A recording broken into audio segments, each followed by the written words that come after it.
अखण्डमण्डलाकारं व्याप्तं येन चराचरं तत्पदं दर्शितं येन तस्मै श्री गुरवे नमः। बोलिए प्रेम से श्री सद्गुरु महाराज। प्रातः स्मरणीय अनंत श्री विभूषित परमाराध्य संत सद्गुरु महाराज के पावन श्री चरणों में कोटि कोटि सा नमन। परम आदरणीय गुरुजन, धर्म प्रेमी सज्जनों, नगर निवासियों, भक्तिमती माताओं तथा बहनों, इस 7 दिवसीय ध्यानाभ्यास एवं सत्संग के कार्यक्रम के प्रथम दिन के अपराह्नकालीन वेला में पधारे हुए आप तमाम नगर निवासियों को, सत्संग प्रेमियों को मेरा कोटि कोटि सा नमन। आज श्री रामचरितमानस के पाठ के माध्यम से हम लोगों ने गुरु की महिमा को सुना। गुरु गुण अमित अमित करी जाना, संक्षेप ही सब कही बखाना। तो आप लोगों को मैं ज़्यादा उपदेश आदेश दूँ ऐसी योग्यता तो नहीं है, पर गुरु के चरण में शरण में, गुरु के आश्रम में रहकर मैं जो 2-4 बातें ग्रहण कर पाया, मैं कोशिश करूँगा कि गुरु महाराज के कृपा से वही सुनाऊँ। गुरु महाराज कहते हैं कि ये जो सत्संग है ये मेरी श्वास है, और स्तुति विनती में लिख देते हैं, यह सार है सिद्धांत सबका, सत्य गुरु को सेवना, में ही न हो कुछ यही बिना गुरु सेव करनी चाहिए। पूरी स्तुति जो प्रातःकालीन है उसका सार और सिद्धांत यही बतला दिए कि गुरु की सेवा करनी चाहिए।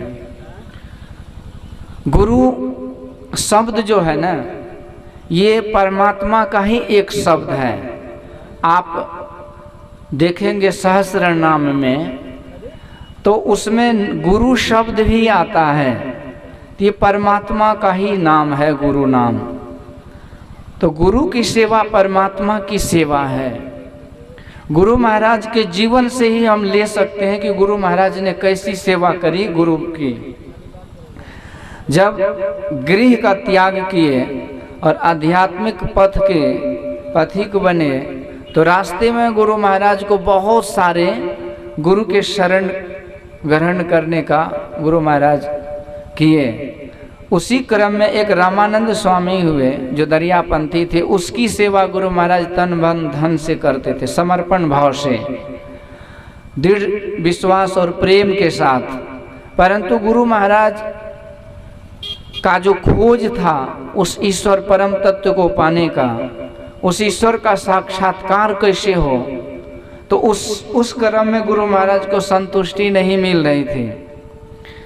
क्योंकि जो खोजी होते हैं ना, वो जन्म जन्मांतर के खोजी होते हैं। जन्म जन्मांतर से उसका एक अंदर में संस्कार होता है।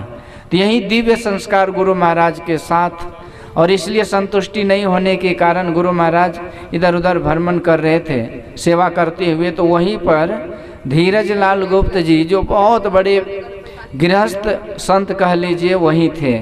तो उनसे जब भेंट हुई तो गुरु महाराज उनके बातों से संतुष्ट होने लगे और कहते हैं, सरकार यदि आप का आदेश हो, आप यदि कुछ ज्ञान दें तो मैं धन्य हो जाऊं, परंतु मेरे पास समय नहीं है गुरु सेवा के अलावा। तो वो सज्जन बोलते हैं धीरज बाबू कि बताइए आपके पास समय कब है। तो गुरु महाराज कहते हैं, सुबह ब्राह्मण मुहूर्त में जब हमारे गुरु जी जगते हैं तब से मैं सेवा में लगा रहता हूँ, और रात्रि के लगभग 10-11 के बीच में वो शयन करते हैं तो मैं चरण दबाते हुए जब वो शयन में सो जाते हैं तब मैं जा कर के सोता हूँ, और इसके बाद फिर 3 बजे से पहले मैं जगता हूँ। यही 2-3 घंटे का समय मेरे पास है जिसमें कि मैं सोता हूँ शरीर को रखने के लिए। तो धीरज बाबू कहते, देखिए मैं ये नहीं कहूँगा कि गुरु सेवा छोड़ करके आइए ज्ञान लेने, क्योंकि गुरु सेवा के माध्यम से ही ज्ञान होता है। आप सेवा करते रहिए। तो गुरु महाराज कहते मेरे पास वही रात्रि के 11 बजे के बाद समय है। तो धीरज बाबू कहते आप वही उसी समय आइए और मैं आपको ये गहन ज्ञान के बारे में बताऊंगा। तो तब जाकर के गुरु महाराज उसी रात्रि में 11 बजे जाते थे और धीरज बाबू से वो गहन ज्ञान सीखते थे, सुनते थे। तो कहते हैं न, श्रोता वक्ता ज्ञान निधि राम कथा कथा अति गूढ़। तो वक्ता तो ज्ञानी होना ही चाहिए, वक्ता के अंदर तो समर्पण होना ही चाहिए श्रोता के अंदर, परंतु वक्ता भी ऐसा हो कि उसके अंदर भी सुनाने की ये भावना हो।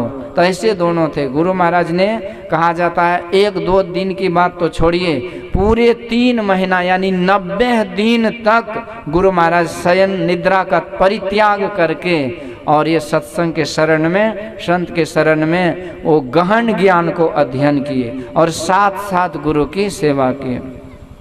इसीलिए कहते हैं गुरु नाम है ज्ञान का, शिष्य सीख ले सोए, अज्ञान मर्याद जाने बिनु गुरु और शिष्य न कोय। तो सेवा यही ज्ञान का अध्ययन करना गुरु की सेवा है, प्लस जिसको जो सौभाग्य मिलता है सानिध्य में रहकर सेवा करने का तो वो करते हैं। मूल बात है कि वो ज्ञान को ग्रहण करना। ऐसे गुरु महाराज ने ऐसे ज्ञान का उदाहरण दिए कि किस तरह से गुरु की सेवा करके हम ज्ञान ग्रहण करते हैं। दत्तात्रेय जी महाराज के 24 गुरु हुए थे और 24 गुरु से उन्होंने एक विविध प्रकार के ज्ञान को ग्रहण किए। तो संसार में जितने भी जो भी ज्ञान देने वाले होते हैं ना, उसको हम गुरु ही कहते हैं। गुरु का पर्यायवाची शब्द में जो ज्ञान देने वाले हैं वो भी गुरु हैं। वैसे तो गुरु का अर्थ ही होता है, मोबाइल दीजिए थोड़ा सा, टाइम निकल जाए, मोबाइल लिया,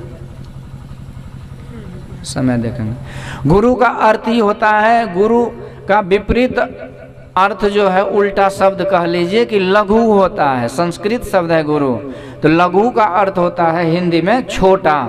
तो छोटा की परिभाषा क्या है?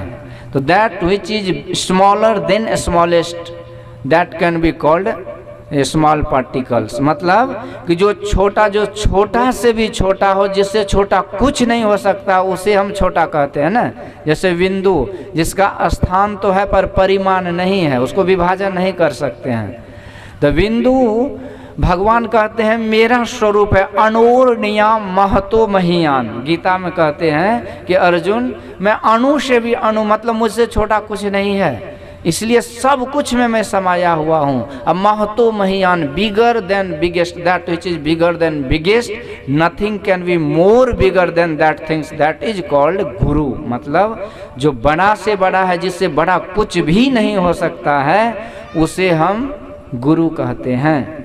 अर्थ हुआ गुरु का। तो बड़ा से बड़ा क्या है? तो नवशत कोटि अमित अवकाशा। तुलसी बाबा कहते हैं कि वो परमात्मा 100 करोड़ आकाश को भी अवकाश यानी स्थान देने वाले हैं। अब कहिए कितने बड़े हैं? व्यापक व्याप्य अखंड अनंता, संपूर्ण सृष्टि में व्यापक होकर के समा करके, और उसके बाहर कितने हैं, कहाँ तक हैं, कोई आज तक पता नहीं लगा पाए। कह नीति नेति निरूप ही वेदा, वेद भगवान कहते नो इति नो इति नो इति, मतलब उसका कोई अंत नहीं है, इसीलिए उसको अनंत कहते हैं।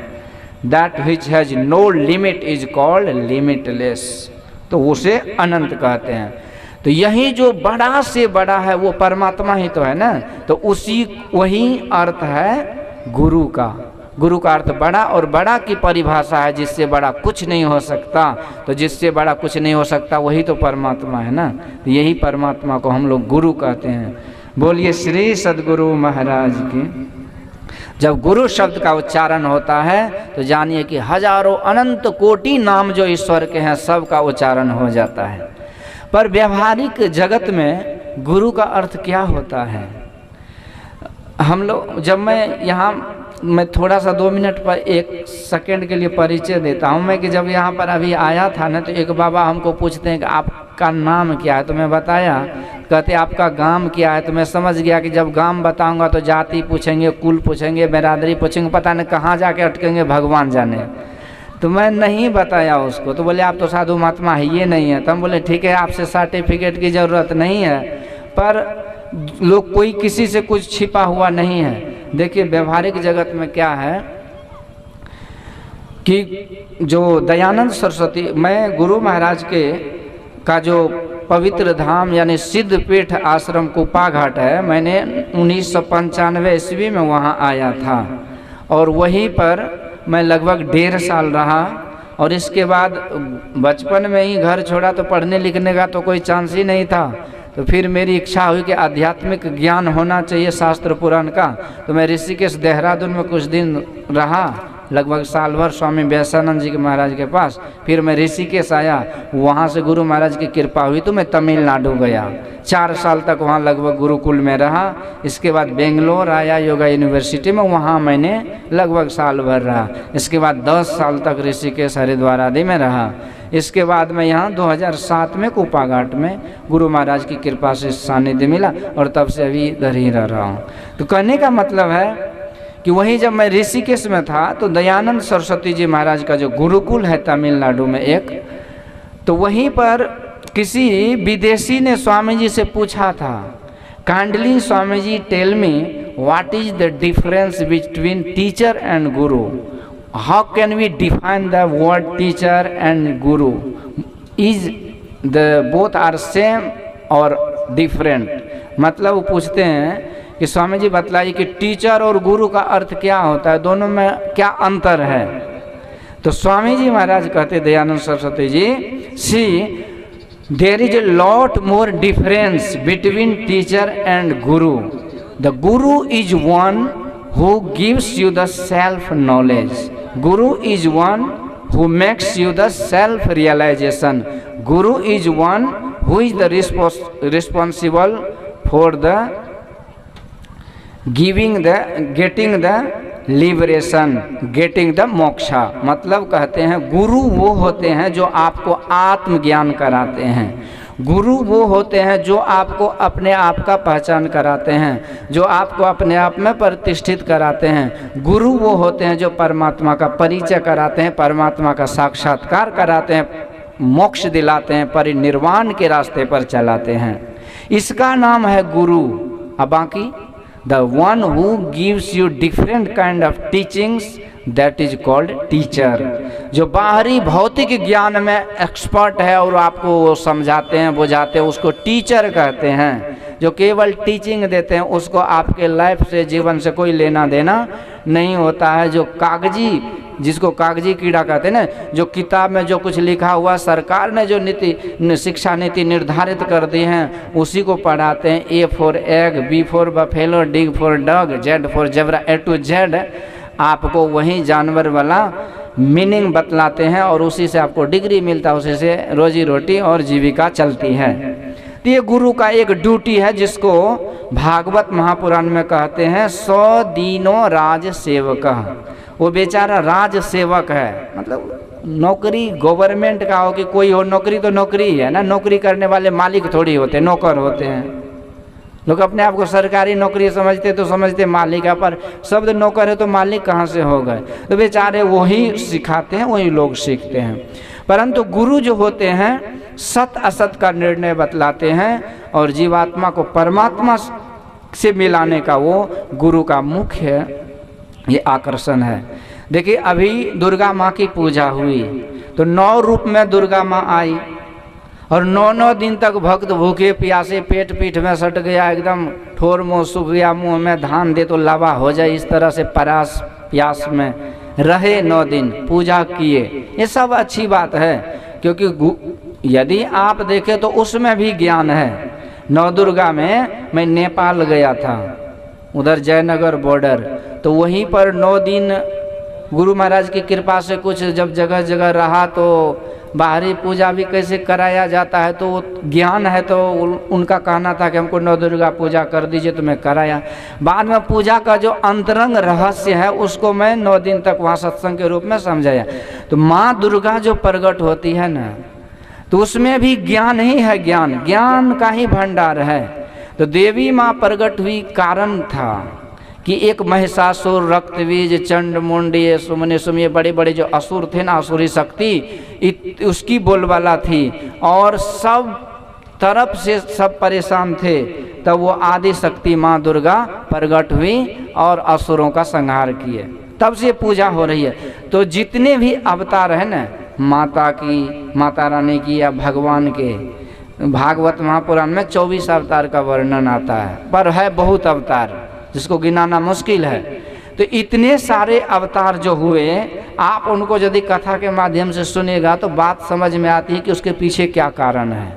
जैसे प्रभु राम जो तुलसी बाबा रामायण लिखते हैं, तो भगवान का अवतार ही था कि जब जब हुई धर्म की हानि, बाढ़ असुरधम अभिमानी, ते रावण, कुंभकर्ण, मेघनाद आदि जो बड़े बड़े निश्चर थे, जिन्होंने साधु महात्मा को खा पी करके हड्डी एक ही जगह रखते थे, हड्डी का पहाड़ हो गया था।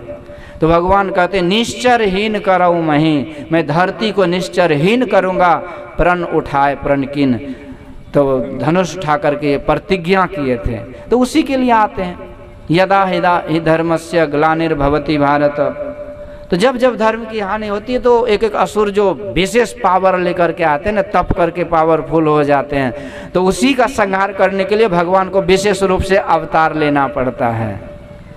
नरसिंह नारायण, नर नारायण, कपिल, यज्ञ, दत्तात्रेय, ऋषभ, पृथु, मत्स्य, कच्छप, धन्वंतरी, मोहिनी, व्यास, परशुराम, राम, बलराम, बुद्ध, कल्कि, हयग्रीव, हंसावतार, ये सारे अवतार हैं। इसके पीछे कारण है, पर एक और अवतार है, वो है गुरु का अवतार। तो साहब से सतगुरु भये, सतगुरु से भये साध। तो ये तीनों गम एक है, गत कुछ अगम अगाध। साहब से सतगुरु भये, सतगुरु से भये संत, अधर धर भेष विलासई, खेले आदि अरु अंत। तो वही परमात्मा एक स्पेशल सिविल ड्रेस कह लीजिए कि सदगुरु के रूप में आते हैं। अब इसका क्या प्रयोजन होता है? तो गुरु महाराज कहते हैं, जीव हित आप ही आवे, सुरत को आई तारा है। तो जीव के हित के लिए आते हैं। तो भगवान कहते हैं कि कर्णधार सदगुरु दृढ़ नावा, दुर्लभ साज सुलभ करी पावा। सदगुरु मल्लाह है, तो जीव को भव सागर से पार उतारने के लिए ही वो आते हैं। मुख्य काम वही है। जैसे भगवान दुष्टों का संहार करते हैं, तो भगवान जो है दुष्टों का संहार करते हैं। रावण ही रावण, मही रावण, मेघनाद, कुंभकर्ण, क्या समझते सब मर गया? अरे उस समय का रावण मर गया, लेकिन उससे भी 1000 गुना ज़्यादा पावरफुल रावण अभी भी जिंदा है। और हर मनुष्य के लिए उसका एक सेपरेट अलग दुश्मन है, जिससे वो जीवन भर लड़ता रहता है। यही संत महापुरुष कहते, ये है तुम्हारे अंदर, तुम्हारा शत्रु जो मानव को दानव बनाता है, वही उनके सर्ट विकार हैं। यही अब देखिए, रावण क्या था? रावण तो जाति से ब्राह्मण ही थे ना, ब्रह्मा जी के परपोता थे। और रावण इतना बड़ा विद्वान था कि रावण का जो वो है ना, क्या बोलते हैं, ये रुद्री, ये रावण ही लिखा है। जो ये आप ज्योतिष विद्या का जो भविष्यवाणी सुनाते, वो रावण का ही है।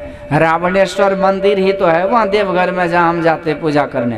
तो रावण बड़ा विद्वान पंडित था, परंतु रावण को काम ने नाकाम कर दिया। रावण को पंडित से, मानव से दानव किसने बनाया? तो काम ने बनाया। किसी को क्रोध ने बनाया। तात तीन यति परवल खल, काम क्रोध अरु लोभ, मुनि विज्ञान धाम मह छिन्न मह करई क्षोभ। तो ये सब शत्रु है। तो इसी को सदगुरु क्या करते हैं? काम क्रोध मद लोभ लुटेरे, जन्म जन्म के बैरी मेरे, गुरु सबको दिन हो मारी रे, गुरु चरण कमल बलिहारे रे। तो इसीलिए गुरु का अवतार होता है कि हमारे अंदर जो विकार हैं, जिसके हम शिकार हैं, जिस कारण से हम 84 में भ्रमण करते हैं, तो गुरु सबको खत्म कर देते हैं। और फिर गुरु अपने भक्ति नाव में बैठा करके संसार सागर से पार कर देते हैं। श्री सद्गुरु महाराज के। आइए एक छोटा सा भजन सुन लीजिए, फिर आरती हो। सारे तीर्थ धाम आपके चरणों में, हे गुरुदेव प्रणाम आपके चरणों में हो।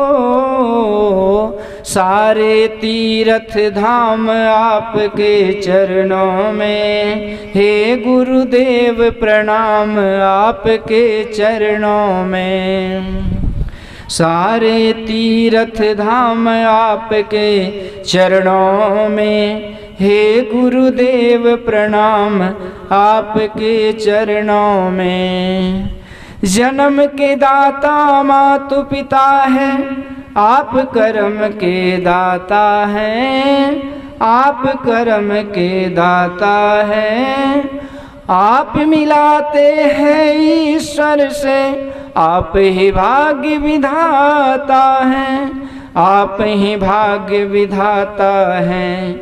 दुखिया मन को रोगी तन को मिलता है आराम आपके चरणों में, हे गुरुदेव प्रणाम आपके चरणों में। हो सारे तीर्थ धाम आपके चरणों में, हे गुरुदेव प्रणाम आपके चरणों में।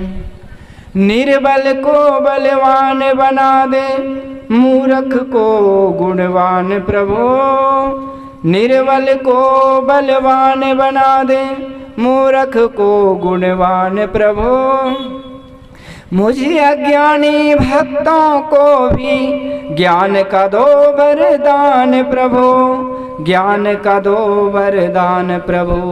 हे गुरु ब्रह्मा, हे गुरु विष्णु, हे शंकर भगवान आपके चरणों में, हे गुरुदेव प्रणाम आपके चरणों में। हो सारे तीर्थ धाम आपके चरणों में, हे गुरुदेव प्रणाम आपके चरणों में। सारे तीर्थ धाम आपके चरणों में, हे गुरुदेव प्रणाम आपके चरणों में।